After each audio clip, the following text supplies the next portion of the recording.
If the Holy Spirit tells me to evangelize somebody in a mall and I don't do it, is that a sin? Hi, my name is Ted Rosenblatt, and I'm here with my father, Dr. Rod Rosenblatt, and this is Talks with Dad Rod.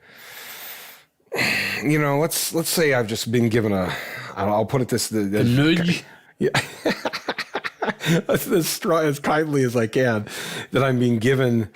I have this inclination, I'll put it that way. I have a strong inclination to evangelize, and I am convicted because I don't end up doing that thing. Let's say I have to deal with, you know, my son or my daughter or something in a particular public scenario, or something comes up, and I end up getting out of there, and that doesn't happen. Well, the key question is, and we've talked about it, how do you tell when it's the Holy Spirit talking to you? Or does the Holy Spirit have a feminine voice or a masculine voice? Really hard to locate and show. And that's why the Protestant church accused Rome of being Pentecostals. Boy, did that piss them off. Called them Pentecostals in that day, because they had a direct pipeline to revelation through the magisterium. Apostolic succession and the whole, thing. And the official magisterium, the office that was charged with giving the true and the right interpretation of a passage. And the Protestants always said balderdash to all of it. We see it today in Pentecostalism, that sort of direct pipeline. It's there in Mormonism, the Council of the 12. You got all kinds of things like this. And the Protestants said no to all of it. It's part of what they meant by Sola Scriptura. No voices, prophecies, and the sorts of things you saw in the Old Testament. No, not since the Messiah has arrived. Forget that stuff. There are a couple of passages in 1 Corinthians 12 and 14 we have to deal with, but leaving that aside, the answer was no to that. Then we find individual Christians within Protestantism who've sort of been encouraged to listen to that voice within. And I want to be in the background saying, no, because it really trumps Sola Scriptura. Don't be listening for voices or looking for dreams. Spend your time in the Scriptures and be under somebody who interprets them in a Christ-centered way and choose that, not listening for voices or hoping you have a dream or somebody who's got the gift of prophecy, balderdash. Well, and I know we're going to cover this in another episode here in a minute, but don't we have the Great Commission, which, from our Lutheran perspective could tie into, be prepared to give a defense of the faith that is within you and so forth? Yeah, 1 Peter 3:15 does say that, but always be prepared to give a reasoned defense. Greek is apologia. Be always prepared to give a reasoned defense to anyone who asks you for the reason for the hope that's within you. That's a command, to be prepared to say why, or on what basis, or how do you know? That we're to be prepared to give.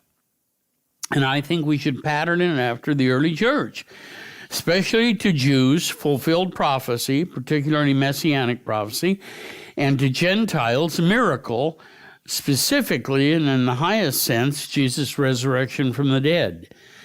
Those are commands that we're to follow.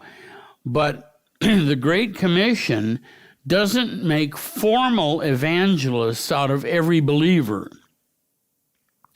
Rather, we're called to a life in vocation, what the Reformers called vocation. That is, your real service to God begins with the ones who are closest to you, your own family, and it works out in circles from that. But the way in which you do it is through vocation. I'm called to be a father. I'm called to be a this. I'm called to be this at work. I'm a woodworker. I'm a street something or other. Or I run a high tension wires over neighborhoods. Those are vocations. And what the Reformation insisted on was that's more spiritual than any monk or any nun. It really is spiritual, but nobody's talked about it for 1,000 years. Vocation. Vocation. Yeah, this is something I started to bring up. We did one on vocation relatively recently, and that sort of focus was the thought process, and that is, when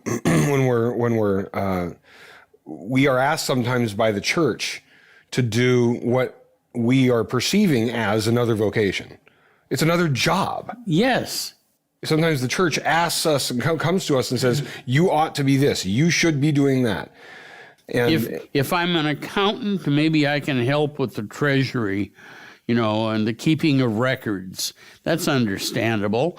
But my main job is during the week with my family and my employer. The classic book on this from our circles is Eugene Veith, God at Work.